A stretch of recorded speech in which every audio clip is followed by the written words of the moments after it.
باللہ من الشیطان الرجیم بسم اللہ الرحمن الرحیم الحمدللہ رب العالمین والصلاة والسلام علی خیر خلقہ محمد وآلہ الطیبین الطاہرین واللعن الابدی علی اعدائہم اجمعین اما بعد فقال اللہ الحکیم بسم اللہ الرحمن الرحیم ان اللہ هو الرزاق ذو القوة المتین۔ محترم ناظرین و سامعین، ایک اہم حقیقت جو میں مختلف مناسبتوں سے مومنین کی خدمت میں عرض کرتا رہتا ہوں، وہ یہ ہے کہ ہم لوگ جو کہ غیبی طاقت پر ایمان رکھتے ہیں، عالم الغیب یعنی ایمان بالغیب رکھتے ہیں،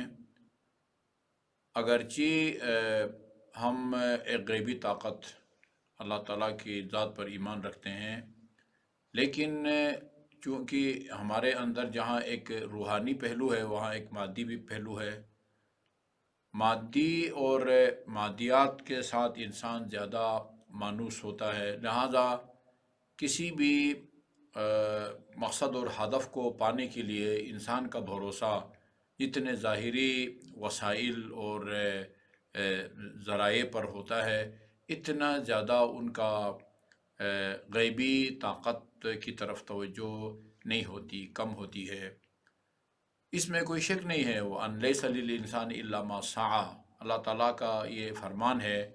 کہ وَأَن لَيْسَ لِلْإِنسَانِ إِلَّا مَا سَعَى، انسان کو اس کی محنت اور کوشش کا پھل ملتا ہے۔ الکاسب حبیب اللہ کہا گیا ہے، کاسب مزدور، کمانے والا، محنت کرنے والا، اس کو حبیب اللہ کہا گیا ہے، خدا کا دوست کہا گیا ہے۔ رسول خدا صلی اللہ علیہ وآلہ وسلم نے جب ایک مزدور سے ہاتھ ملایا کہ جس کا ہاتھ مزدوری کر کر کے اینٹ اور گارا اٹھا کے سخت ہو گیا تھا، آپ نے اس کی دستبوسی کی، اس کا ہاتھ اپنے ہاتھ چوما۔ محنت کی ترغیب کی گئی ہے، تشویق کی گئی ہے،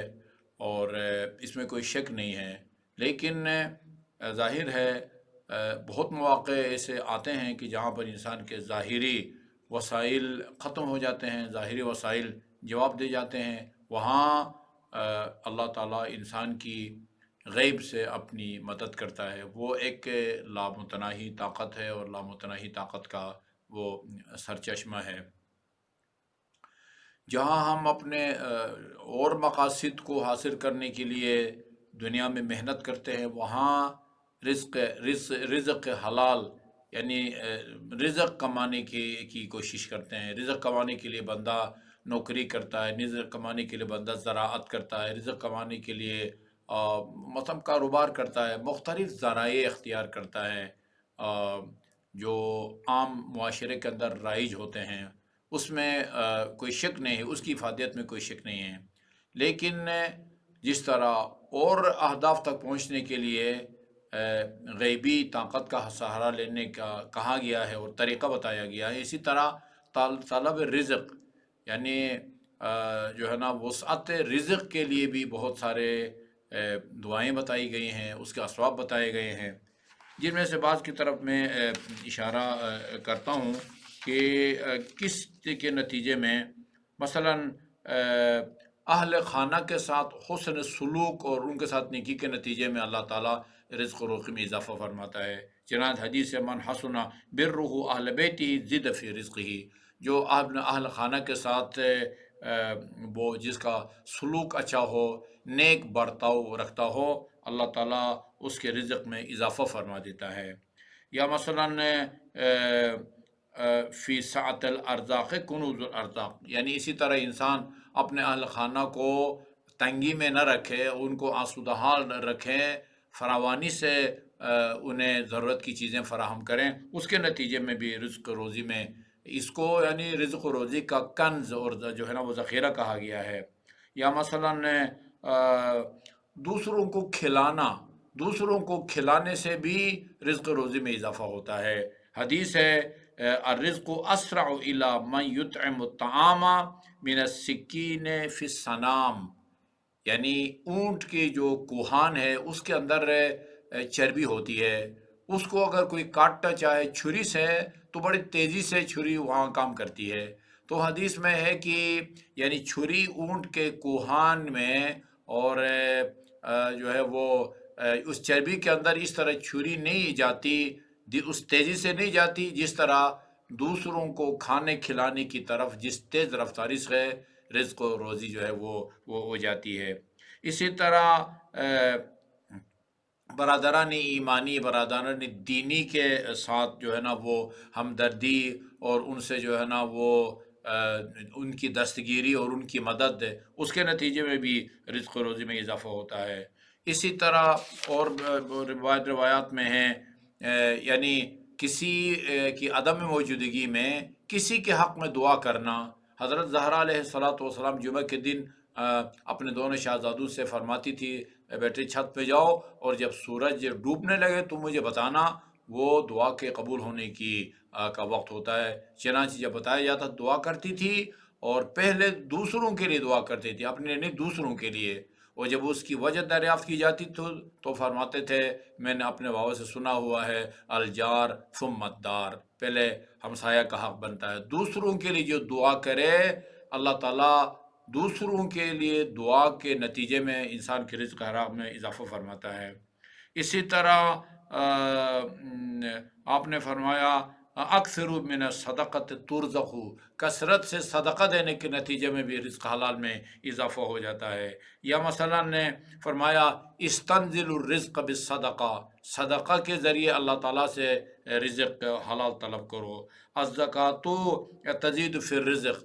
زکوٰۃ کی ادائیگی کے نتیجے میں بھی رزق حلال میں اضافہ ہوتا ہے۔ خاتون جنت علیہ السلام نے اپنے خطبے میں جہاں فلسفہ احکام کو بیان کیا ہے، نماز کا فلسفہ، روزے کا فلسفہ، حج کا فلسفہ، وہاں زکوٰۃ کے دو فلسفے، حکمتیں یا فائدے بتائے۔ زکوٰۃ کے نتیجے میں ایک تو تزکیہ نفس، روح پاک ہو جاتی ہے، دوسرا فرمایا تمہارے رزق روزی میں جو ہے نا وہ اضافہ ہو جاتا ہے۔ انسان کی نیت اچھی ہو، اس کے نتیجے میں بھی یعنی رزق حلال میں اللہ تعالیٰ وسعت عطا فرماتا ہے۔ میں آج ایک خاص عمل کی طرف آپ خواتین و حضرات کو، محترم ناظرین اور سامعین کو متوجہ کرنے کے لیے یہ میں نے نسبتاً لمبی تمہید باندھی ہے۔ یہ ایک عمل ہے جس کو ہمارے بعض مجتہدین بھی بہت ہی مؤثر اور مجرب سمجھتے ہیں۔ وہ یہ ہے کہ اگر کسی بھی چاند کا جو مہینہ ہے، چاند کی پہلی، وہ پیر کے دن اگر آ جائے، جیسے کہ ابھی کل پیر ہے اور شعبان المعظم کی پہلی تاریخ ہے، تو اس میں ایک عمل ہے جو وسعت رزق کے لیے بہت ہی مؤثر ہے اور جو ہے نا آزمودہ ہے۔ یعنی علماء کرام نے بلکہ بعض مجتہدین نے بھی اس کو آزمایا ہے اور اس عمل کو انجام دینے کی تاکید فرمائی ہے، اور وہ یہ ہے کہ پہلی کو، چاند کی پہلی کو، مثلاً ابھی کل پیر ہے اور چاند کی پہلی تاریخ ہے، چاند کی پہلی تاریخ کو ایک مرتبہ آپ سورہ واقعہ پڑھیں گے، اور 2 تاریخ کو 2 دفعہ پڑھیں گے، 3 تاریخ کو 3 دفعہ پڑھیں گے، 4 تاریخ کو 4 دفعہ پڑھیں گے، اسی طرح یعنی 14 تاریخ تک، 14 تاریخ کو آپ نے 14 دفعہ سورہ واقعہ کی تلاوت کرنی ہے، اور ہر روز تلاوت کے بعد، یعنی پہلے دن 1 دفعہ پڑھنے کے بعد، دوسرے دن 2 دفعہ پڑھنے کے بعد، تیسرے دن 3 دفعہ پڑھنے کے بعد آپ نے اس دعا کو پڑھنا ہے: یا مسبب الاسباب و یا مفتح الابواب افتح لنا الابواب ویسر علینا الحساب وسہل علینا العقاب اللہم ان کان رزقی فی رزقی ورزق عیالی فی السماء فانزلہ وان کان فی الارض فاخرجہ وان کان فی الارض بعید ان کان فی الارض بعید فقربہ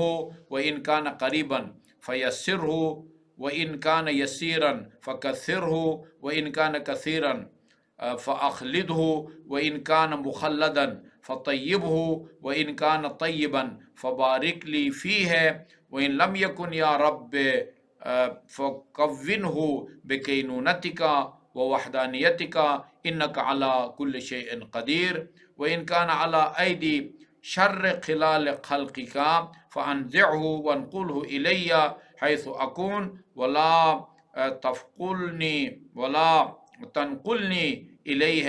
حیث یکون. اس دعا کو آپ نے ہر روز یعنی پہلی تاریخ کو ایک دفعہ سورہ واقعہ پڑھنے کے بعد دوسری کو 2 دفعہ، اسی طرح 14 تاریخ کو 14 دفعہ سورہ واقعہ کو پڑھنے کے بعد آپ نے اس دعا کو پڑھنا ہے. اور اس عمل کے دوران یہ جب جمعرات کا دن آئے تو اس جمعرات کے دن آپ نے اس دعا کو پڑھنا ہے. یا ماجدو یا واحدو یا جوادو یا حلیمو یا حنانو یا منانو یا کریم اسألوکا تحفتن من تحفاتکا تلم بها شعثی وتقضی بها دینی وتصلح بها شأنی برحمتک یا سیدی. اللہم ان کان رزقی فی السماء فانزلہ وان کان فی الارض فاخرجہ وان کان بعیدا فقربہ وان کان قریبا فیسرہ وان کان قلیلا فکثرہ وان کان کثیرا فبارک لی فیہ وارسلہ علی ایدی خیار خلقک ولا تحوجنی الی شرار خلقک وان لم یکن فکونہ بکینونتک ووحدانیتک. اللہم انقلہ الی حیث اکون ولا تنقلنی الیہ حیث یکون انک علی کل شیء قدیر. یا حی یا قیوم یا واحد یا مجید یا بر یا کریم یا رحیم یا غنی صلی علی محمد و آل محمد وتمم علینا نعمتک وحیئنا کرامتک والبسنا عافیتک. اللہم صلی علی محمد و آل محمد. مجھے امید ہے کہ جن جن مومنین مومنات نے اس کو سنا ہوگا وہ انشاءاللہ کل سے اس عمل کا آغاز کریں گے اور دوسرے مومنین کو بھی یہ اس عمل سے آگاہ کریں گے تاکہ زیادہ سے زیادہ مومنین